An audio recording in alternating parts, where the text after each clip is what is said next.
믿음장을 시작하면서 믿음은 그러면서 믿음의 본질에 대해서 어제는 생각해 봤는데 그 믿음이 어떤 일을 하는 것인가, 또 그 믿음이 어떻게 우리 가운데 존재하고 있는가 하는 그런 문제를 이 한 단어로 딱 시작합니다. 믿음으로. 첫 번째 믿음으로 창조신앙과 과학을 넘어서는 토대가 바로 믿음이다 라고 그렇게 규정하고 있습니다. 우리는 과학의 시대를 살고 있습니다. 그래서 사람들이 이 과학을 신봉하면서 믿음을 과학이 설명하는 것만큼만 믿으려고 드는 이상한 그런 오류에 빠지게 됩니다. 우주의 나이를 계산하니까 너무너무 신비롭습니다. 유전자를 분석합니다. 그리고 블랙홀을 촬영하기도 합니다. 많은 사람들은 이 과학시대를 살면서 이렇게 묻습니다. 과학이 설명하는데 믿음이 왜 필요한가? 여기에 대해서 오늘 본문은 이렇게 분명하게 선언합니다. 믿음으로 우리가 아나니. 창조는 실험실에서 재현될 수 없습니다. 그러나 우리는 안다고 말합니다. 왜입니까? 믿음으로 알기 때문입니다. 이상한 오류에 빠지는 건 이런 겁니다. 믿음은 과학의 반대처럼 그렇게 몰고 갑니다. 기독교 신앙은 과학의 적이 절대로 아닙니다. 과학은 어떻게 라고 묻지만 신앙은 왜를 묻습니다. 왜? 과학은 과정을 설명한다면 신앙은 존재의 근원을 설명합니다. 과학은 현상을 분석한다면 신앙은 궁극적 의미를 해석해냅니다. 이 둘은 서로 반대 개념이 아닙니다. 이들은 다른 층을 향하여 나아가는 좋은 동반자일 뿐입니다. 오늘 말씀에 보면 모든 세계가 라고 그렇게 표현을 했습니다. 이것은 과학도 그렇고 믿음도 그렇고 함께 그 세계에 들어가서 풀어내야 될 그러한 숙제입니다. 이 세계에는, 그 모든 세계에는 물질만이 아니라 시간과 질서가 있고 역사와 목적이 거기 다 담겨져 있습니다. 이 우주는 과학자들이 우연의 산물이 아닌 것을 증명해내려고 발버둥 치고 있습니다. 그런데 성경은 의도를 가진 창조물이라고 분명하게 설명하고 있습니다. 오늘날 유명한 과학자들 가운데에도 바로 이 사실을 터득하고 난 다음에 그가 알고 있는 모든 지식을 내려놓고 하나님의 오묘한 솜씨에 겸허히 순종하며 따르고 있는 그런 간증을 하는 것을 우리는 종종 보게 됩니다.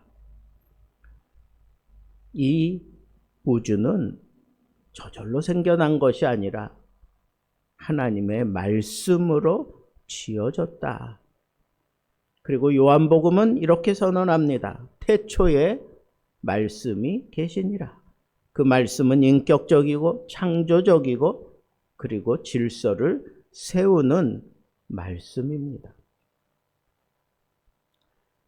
보이는 것은 보이지 않는 것에서 나왔다고 오늘 본문은 우리에게 분명하게 얘기하고 있습니다. 보이는 것은 나타난 것으로 말미암아 된 것이 아니니라. 이것은 단순한 창조 교리가 아닙니다. 철학적인 선언이며 물질의 근원이 아닙니다. 물질이 스스로 무언가를 만들어내는 것이 아니고 말씀이 근원임을 성경은 분명히 얘기하고 있습니다. 이에 대해서 영국 웨일즈의 유명한 설교가 마틴 로이드 존스는 이렇게 말했습니다. 그리스도인은 보이는 것에 의해 움직이는 사람이 아니라 보이지 않는 말씀에 의해 움직이는 사람이다. 보이는 것이 지금은 우리들에게 절대적인 것처럼 비춰지지만 인간은 물질 이상의 의미를 가질 수 없습니다. 그러나 보이지 않는 하나님이 근원이라면 인간은 목적을 가진 존재임을 고상하게 보여주고 있는 것입니다.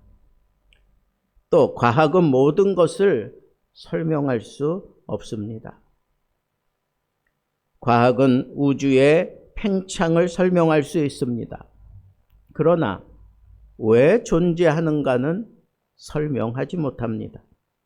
과학은 생명의 구조를 분석할 수도 있습니다. 그러나 그 생명이 왜 소중한가라고 하는 것을 확실하게 설명하지 못합니다. 과학은 우리 인간의 뇌의 작용에 대해서 설명할 수 있습니다. 그러나 왜 사랑이 가치가 있는가?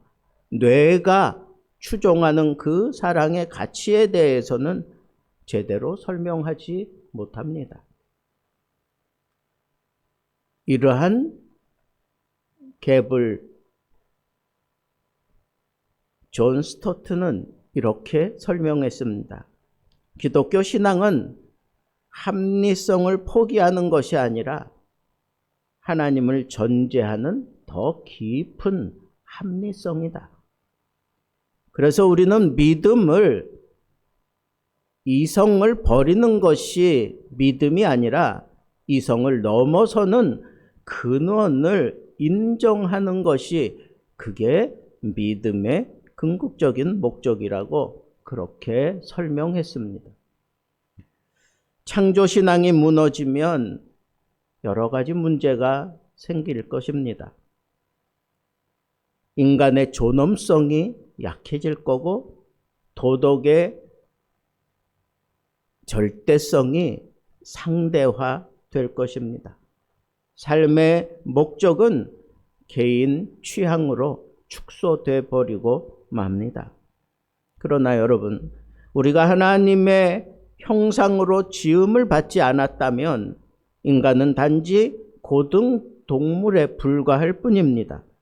그러나 성경은 분명히 말씀으로 창조되었다고 그렇게 선언하고 인간은 하나님의 형상을 따라 지어졌음을 분명히 하고 있습니다.